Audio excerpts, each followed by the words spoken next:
안녕하세요. 새벽이 밝았습니다. 오늘도 저희를 찾아주셔서 진심으로 감사드립니다. 따뜻한 옛 이야기를 한 자락 들으며 잠시 쉬어가세요. 옛날 한 외딴 시골 마을에 구두쇠에다 입까지 독한 노시부인이라는 여인이 살고 있었습니다.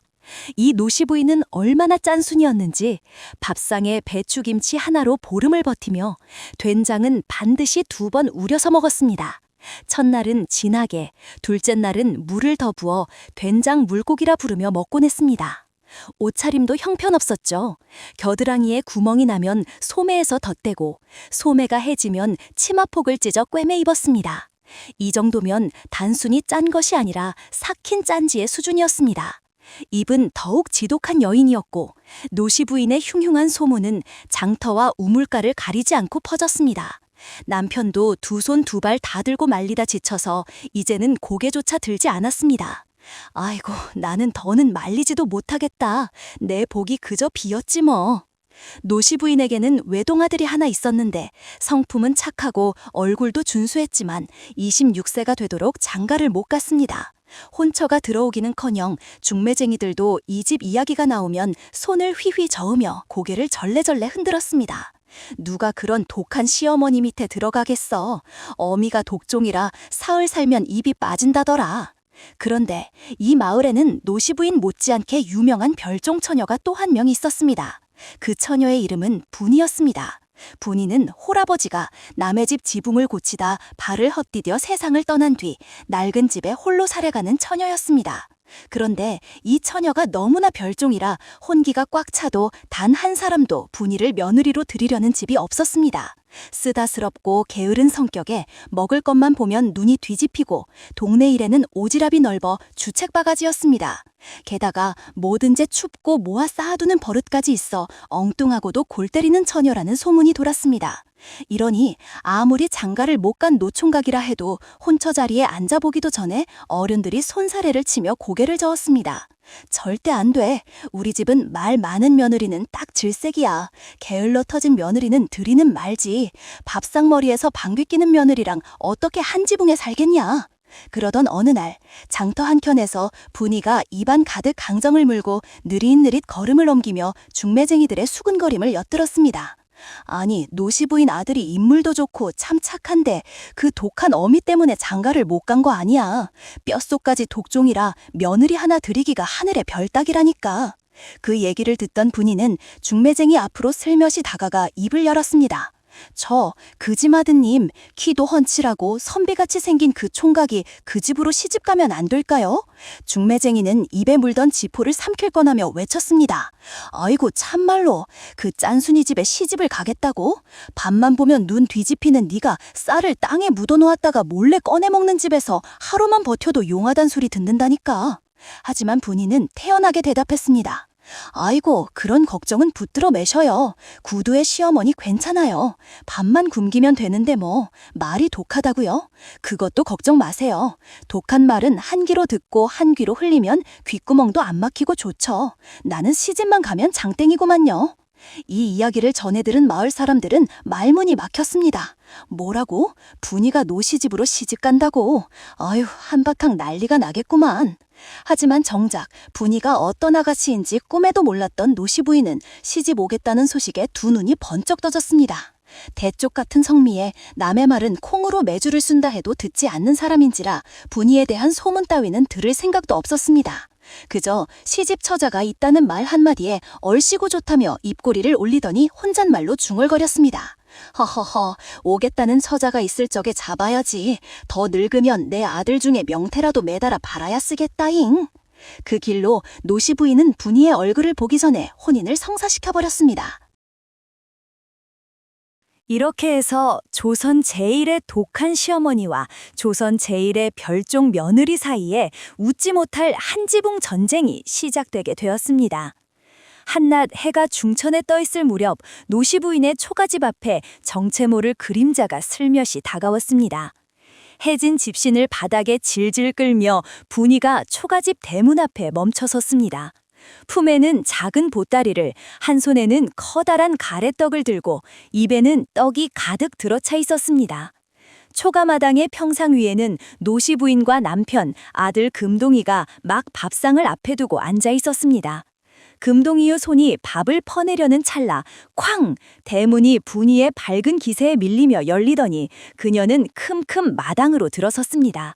그 소리에 밥상 앞에 앉아있던 노시 부인과 남편, 금동이가 일제히 고개를 돌려 대문 쪽을 바라보았습니다. 분이의 모습은 실로 압도적이었습니다. 몸에 자가 꽂힌 낡은 저고리와 치마, 통통하게 오른 살집, 그리고 입안에서는 여전히 떡이 오물오물 씹히고 있었습니다. 노시 부인은 눈을 가늘게 뜨며 중얼거렸습니다. 아리, 저게 뭐여? 남편은 눈을 질끈 감더니 조용히 속삭였습니다. 떡을 문 채 대문을 발로 차고 들어오는 며느리는 또 처음 보는구만. 에휴, 안 그래도 시끄러운 집에 불덩이가 굴러 들어온겨. 그 순간 분이는 떡을 꿀꺽 삼키고 손등으로 입을 쓱 닫은 후 옷에 손을 쓱쓱 문질렀습니다. 인사드립니다. 오늘부로 이 집 며느리가 된 분이라고 해요. 노시 부인은 침을 꿀꺽 삼켰습니다. 그 입에서 한숨인지 체념인지 모를 소리가 새어나왔습니다. 절에서 시집을 못 감겨. 그냥 못 간 게 아니구만. 금동이는 그 모습을 멀뚱히 보다가 속으로 중얼거렸습니다. 그냥 혼자 사는 게 나았을지도 모르겠다. 그때 분이는 평상에 차려준 밥상을 보더니 두 눈이 반짝였습니다. 어머, 점심도 못 먹고 왔는데 저 온다고 밥상 차려놓으신 거 맞죠?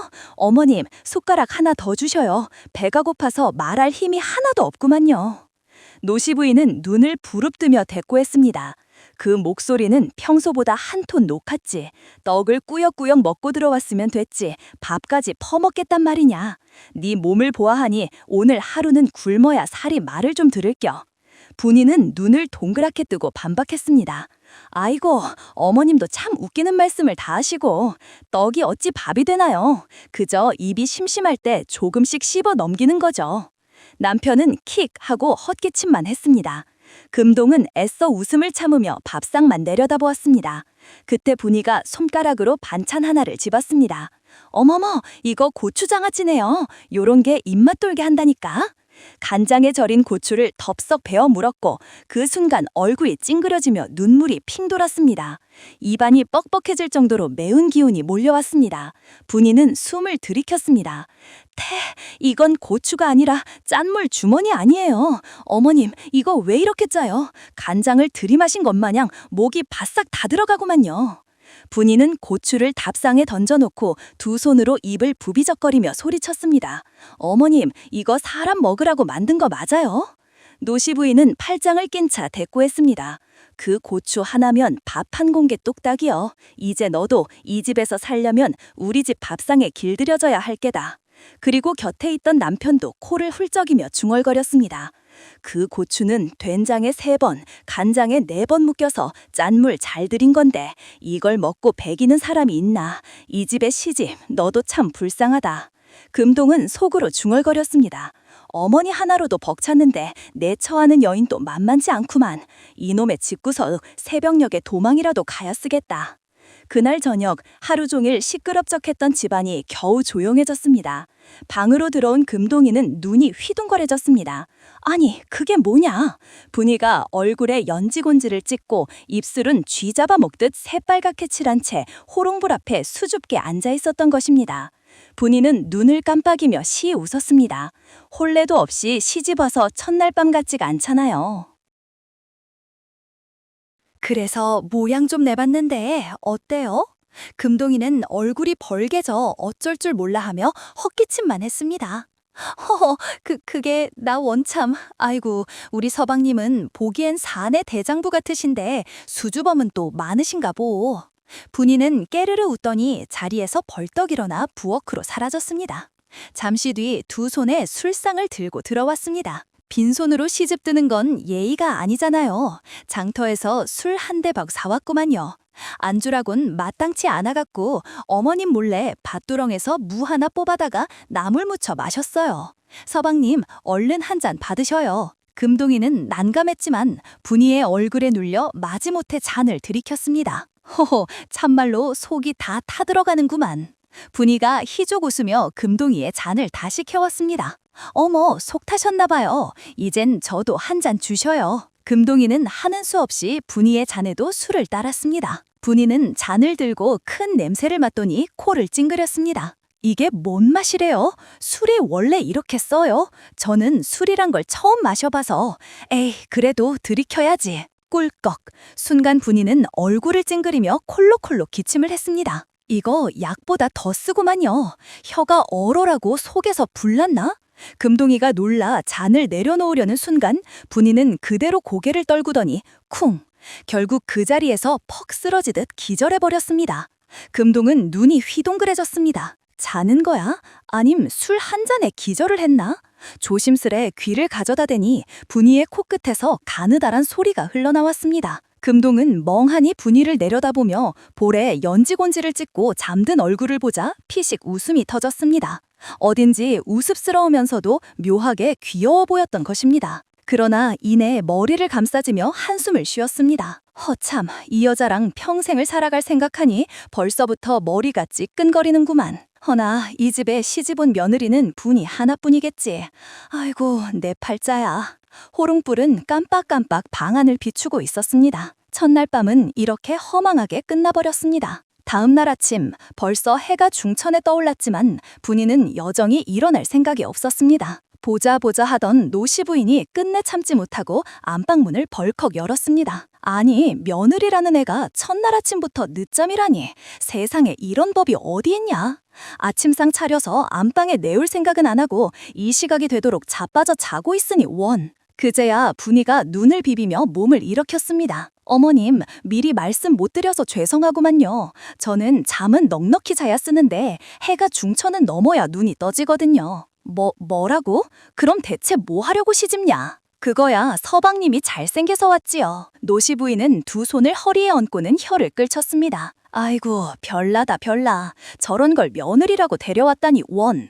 호강에 겨워 요강에 똥 싸는 소리하고 자빠졌네. 참말로. 한참 지나 실컷 자고 난 분이가 배를 움켜잡고 시부인 앞에서 어리광 섞인 소리로 말했습니다. 어머님, 자고 일어났더니 허리가 아프구나. 밥 좀 주셔요. 노시 부인은 눈을 지켜뜨며 소리쳤습니다. 아니, 이게 어디서 배워먹은 버르장머리냐? 넌 손이 없냐, 발이 없냐? 분이가 밥 달라며 찡찡대자 노시 부인은 식대대며 부엌으로 가더니 찬물에 밥만 덜컥 말아내왔습니다. 대충 대접에 담긴 그 밥은 꼭 개밥 같았습니다. 어머님, 차 하나 없이 이걸 우찌 먹으라고 내주시나요? 그러지 마시고 김치라도 좀 내주시면 안 될까요? 아침부터 네가 뭘 했냐, 반일을 했냐, 청소를 했냐, 밥을 차렸냐, 아무것도 안 했으니 그거라도 주는 걸로 감사히 여겨라. 분이는 대접을 내려다보며 입을 삐죽였다. 아침상까지 내가 다 차려줬으니 양심이 있거든. 점심은 네가 차리거라. 점심때가 되자 분이는 안방문을 벌컥 열고 상을 들고 들어왔습니다.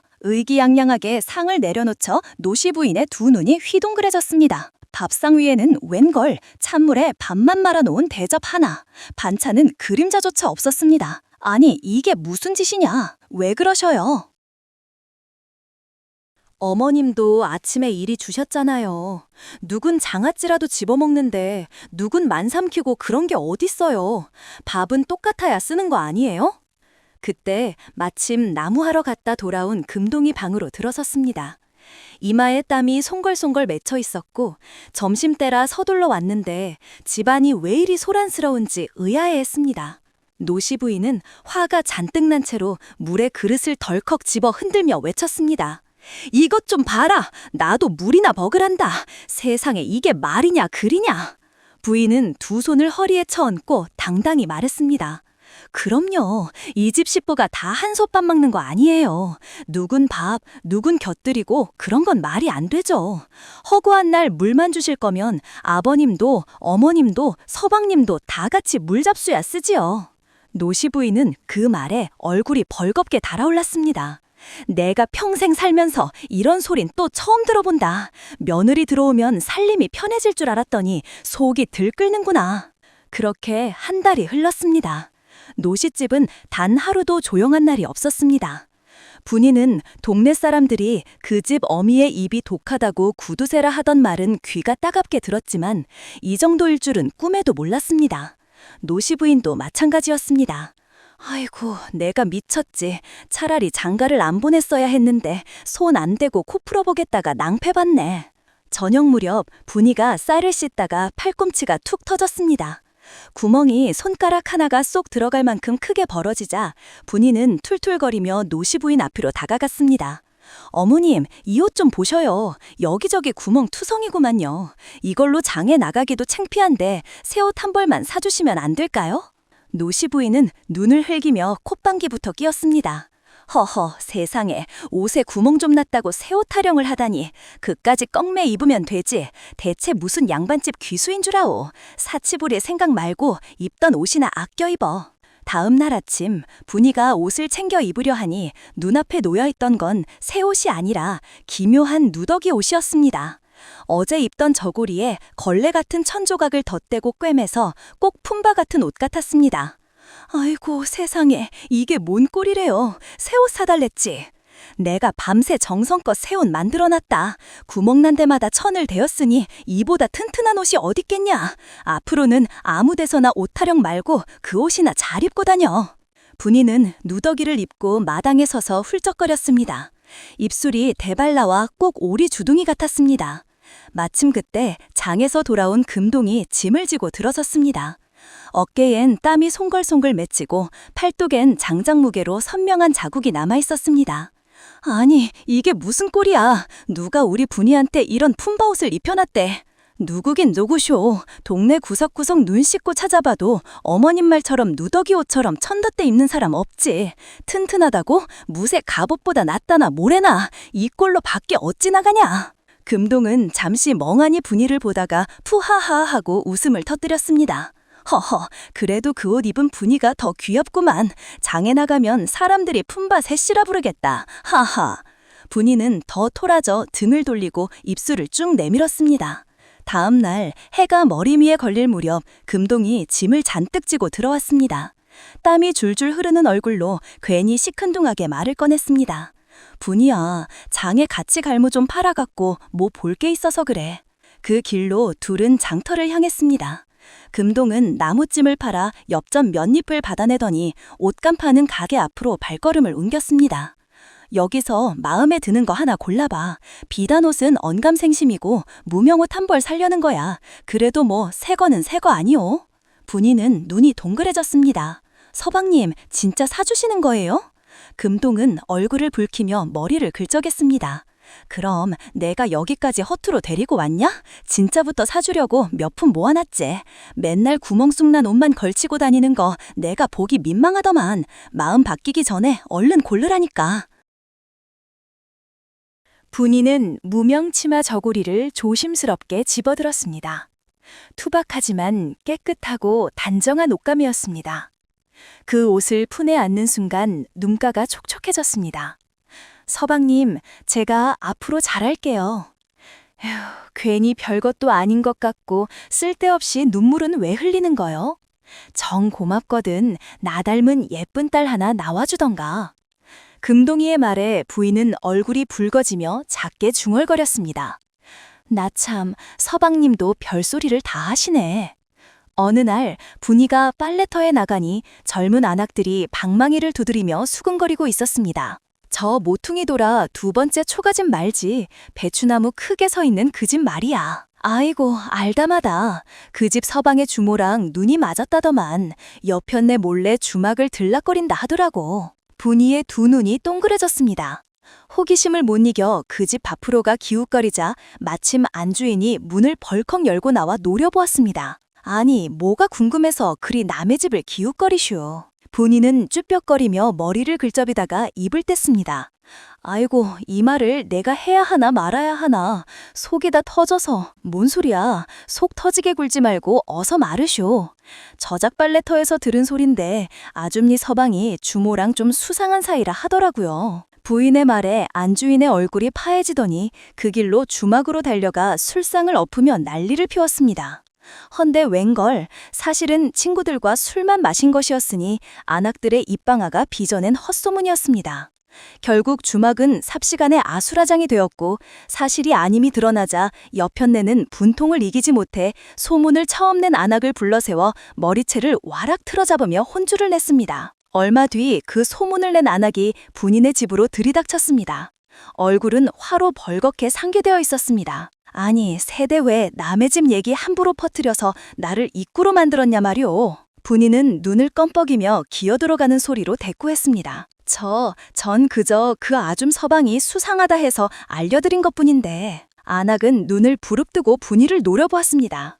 분이는 뒤로 슬그머니 물러섰습니다. 그때 마루에 있던 노시 부인이 팔짱을 끼고 나섰습니다. 눈빛이 번쩍이며 젖저렁 소리쳤습니다. 어디서 입을 함부로 놀려. 남의 집 일을 씨불렁거린 건 네 탓이지. 뭘 잘했다고 여기 와서 큰 소리치고 앉았어. 안악은 기세가 꺾여 머뭇거렸습니다. 어디서 뺨 맞고 와서는 우리 며느리한테 성질을 부려. 다시는 쓸데없이 입방아 찢지 말아라. 또 헛소리 찍어내면 내가 동네 어른들 모아 네 혀 놀린 거 난치 까발려 버릴 테니 각오하고 살아. 안악은 씩씩거리며 뒤돌아 나갔습니다. 분이는 눈이 동그래져서 노시 부인을 바라봤습니다. 지금 어머님이 내 편을 드신겨? 노시 부인은 잠시 분이를 바라보다가 툭 하고 배듯이 말했습니다. 고마울 것도 없다. 내 며느리가 동네 안악한테 들볶이는 꼴은 나도 못 보았다. 말은 퉁명스러웠지만 그날 이후 분이와 노시 부인 사이에는 어딘가 모르게 미묘한 따뜻함이 스며들기 시작했습니다. 한낮 햇볕이 내릴 때 초가마당에서 노시 부인이 부엌 앞에서 분이를 불렀습니다. 며느라, 장에 가거든 두부 한 모만 사와라. 괜히 딴짓하지 말고 꼭 두부만 알겠냐? 알겠구만요. 두부 한 모 요것만 사오면 되죠. 분이는 장바구니를 들고 장터로 향했습니다. 허나 두부 자파는 헬끔 보기만 하고는 그대로 지나쳤습니다. 분이의 눈이 멈춰선 것은 장터 구석에 쌓인 고물 자판이었습니다. 머리 꿰끗한 영감이 낡은 그릇, 헌책, 발레 노까지 이 빠진 술병까지 쭉 늘어놓고 있었습니다. 책은 다 너덜너덜해도 글씨는 멀쩡하네. 이 치마는 꼬질꼬질해도 아직은 걸칠 수 있겠구만. 분이는 이것저것 들추고 만지고 냄새까지 맡으며 정신을 빼앗겼습니다. 그 사이 두부 한 모 사오라는 심부름은 까맣게 잊은 채였습니다. 영감님, 이 그릇은 너무 낡아서 반찬 담기도 민망하겠고, 이 책은 장판에 깔아도 안 쓸 판이고, 이 술병은 또이가 나갔네. 이런 건 아무도 안 집어갈 거 아니에요. 저 주시면 고맙겠네요. 그러다 주인 영감이 성이 나서 버럭 소리쳤습니다. 허참, 살 것도 아니면서 만지고 흔들고, 이 세대 입이 보통이 아니구만. 나이 옆에서 있자니 귀에서 피가 날 지경이야. 차라리 몽땅 싸가쇼.